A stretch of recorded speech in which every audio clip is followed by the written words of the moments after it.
बचपन की गलियों में गांव का एक कोना था जहां दो टूटे फूटे घर थे। एक में रहता था राहुल और दूसरे में कविता। दोनों के पिता मजदूरी करते थे और माँ घरों में झाड़ू पोंछा। बचपन से ही दोनों दोस्त थे, एक दूसरे की भूख, तकलीफ और सपनों के साथी। राहुल पढ़ाई में अच्छा था लेकिन परिवार की हालत के कारण स्कूल अक्सर छोड़ना पड़ता। कविता भी वही हालात झेल रही थी, लेकिन उसकी आंखों में सपना था, एक दिन टीचर बनने का। सपनों की पहली सीढ़ी। राहुल ने 12वीं पास की और शहर गया एक छोटी सी नौकरी की तलाश में। उसने चाय की दुकान पर काम किया, लेकिन खाली समय में कंप्यूटर सीखना शुरू किया। कविता ने गांव में बच्चों को पढ़ाना शुरू किया, जिससे थोड़ा पैसा घर चलाने में मदद करता। राहुल ने शहर से फोन किया, कविता, मैं कुछ बड़ा करना चाहता हूँ, तुम्हें भी यहाँ आना होगा, हम साथ में कुछ शुरू करेंगे। कविता ने माँ बाप से बात की, मुश्किल था, लेकिन उनके चेहरे पर विश्वास था। संघर्ष की गलियों से शहर आकर कविता एक सिलाई केंद्र में काम करने लगी। राहुल ने एक पुराना लैपटॉप किसी से उधार लेकर फ्रीलांस वेबसाइट पर काम ढूंढना शुरू किया। रात भर जागकर राहुल ने डाटा एंट्री से शुरुआत की। कविता ने घर के पास एक छोटा सा ट्यूशन सेंटर खोल लिया। धीरे धीरे कमाई आने लगी, पर खर्चे भी बढ़ते गए। कई बार भूखे भी सोए, लेकिन कभी हार नहीं मानी। पहली कमाई का जादू। एक दिन राहुल को अमेरिका की एक कंपनी से एक प्रोजेक्ट मिला, $500 का। वो उसकी जिंदगी का सबसे बड़ा मौका था। उसने दिन रात एक कर दिया। प्रोजेक्ट सफल हुआ, कंपनी खुश हुई और उसे रेगुलर काम मिलने लगा। कविता की क्लास में बच्चों की संख्या 5 से बढ़कर 30 हो गई।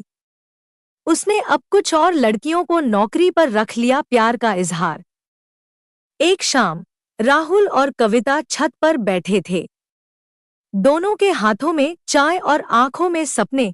राहुल बोला, कविता, हम अब गरीब नहीं हैं, लेकिन तुम्हारे बिना सब अधूरा लगता है। क्या तुम मेरी जिंदगी बनोगी? कविता की आंखों में आंसू आ गए।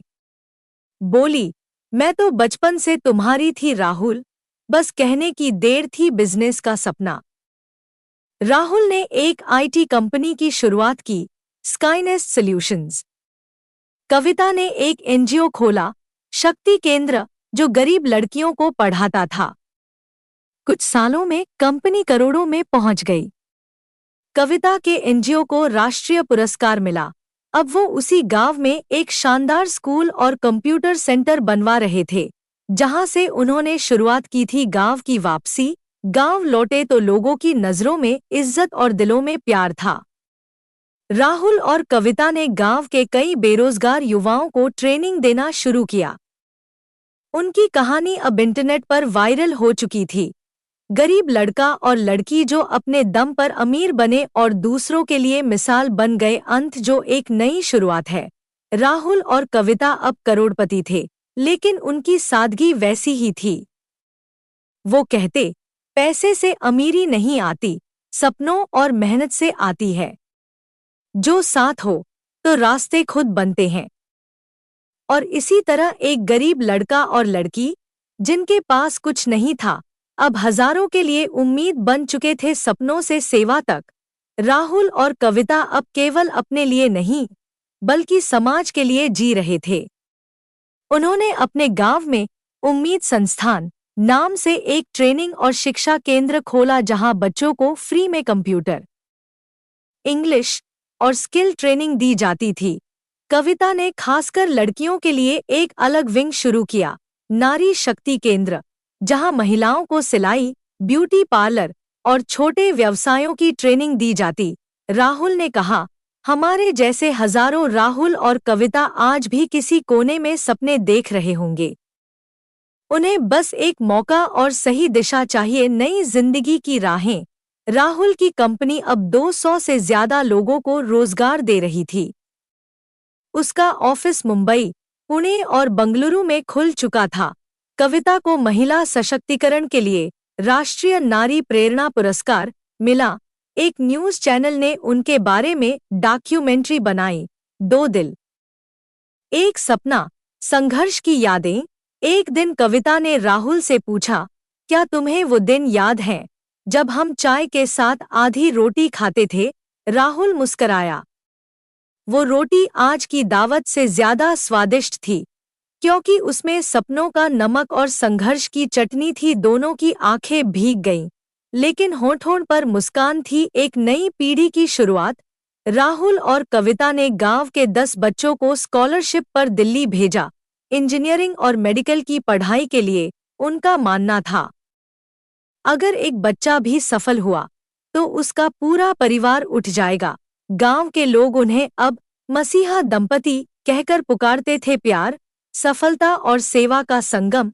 कविता और राहुल ने एक किताब भी लिखी, गरीबी से गौरव तक, जो बेस्टसेलर बनी और कई कॉलेजों में स्टडी मटेरियल के रूप में शामिल की गई। वो किताब एक वाक्य में सब कहती थी, कभी अपने हालात को दोष मत दो, क्योंकि हालात तो हर किसी के बदल सकते हैं, अगर इरादे सच्चे हों। अंत लेकिन प्रेरणा का आरंभ। राहुल और कविता ने फिर कभी पीछे मुड़कर नहीं देखा। उन्होंने लाखों दिलों को छुआ, हजारों की जिंदगी बदली और समाज में एक नई रोशनी जगाई। एक गरीब लड़का और लड़की, जिनके पास न पैसे थे न पहचान, आज सपनों, मेहनत और एक दूसरे के विश्वास से अमीर ही नहीं, बल्कि लाखों के लिए प्रेरणा बन चुके थे। आपके लिए सीख, सपने देखो, चाहे हालात जैसे भी हों। साथ देने वाला एक सच्चा इंसान जिंदगी बदल सकता है। संघर्ष और मेहनत ही असली पूंजी है। जब सफल हो जाओ तो दूसरों का हाथ जरूर पकड़ो। कहानी का अंत, सपनों की उड़ान। वक्त बीत गया। गांव अब पहले जैसा नहीं रहा। वहां अब पक्की सड़कें, स्ट्रीट लाइट्स और एक बड़ा कंप्यूटर सेंटर है, जिसके बाहर एक बोर्ड टंगा है, राहुल कविता ज्ञान केंद्र, जहां से सपनों की उड़ान शुरू होती है।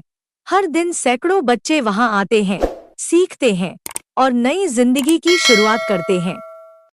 राहुल और कविता अब बड़े घर में नहीं, बल्कि उसी गांव के एक साधारण से घर में रहते हैं, जहां से उन्होंने शुरू किया था। लेकिन उनकी पहचान अब करोड़ों में है, क्योंकि उन्होंने सिर्फ पैसा नहीं कमाया, दिल जीते हैं, उम्मीदें जगाई हैं। एक शाम राहुल छत पर बैठा, कविता का हाथ थामे हुए बोला, हमने जो खोया उससे बहुत कुछ सीखा। और जो पाया वो सिर्फ हमारा नहीं, इस देश के हर गरीब बच्चे की उम्मीद है। कविता मुस्कुराई और बोली, अगर साथ में विश्वास हो तो गरीबी भी ताकत बन जाती है। और फिर दोनों ने आसमान की तरफ देखा, जहां सितारे चमक रहे थे, जैसे उनकी मेहनत और प्यार की गवाही दे रहे हों। अंत, लेकिन लाखों कहानियों की शुरुआत के लिए एक प्रेरणा। अगर ये कहानी आपके दिल को छू गई हो तो इसे अपने दोस्तों और परिवार के साथ जरूर बांटे। क्योंकि सपने सबके होते हैं, पर पूरे वही होते हैं जो हार नहीं मानते।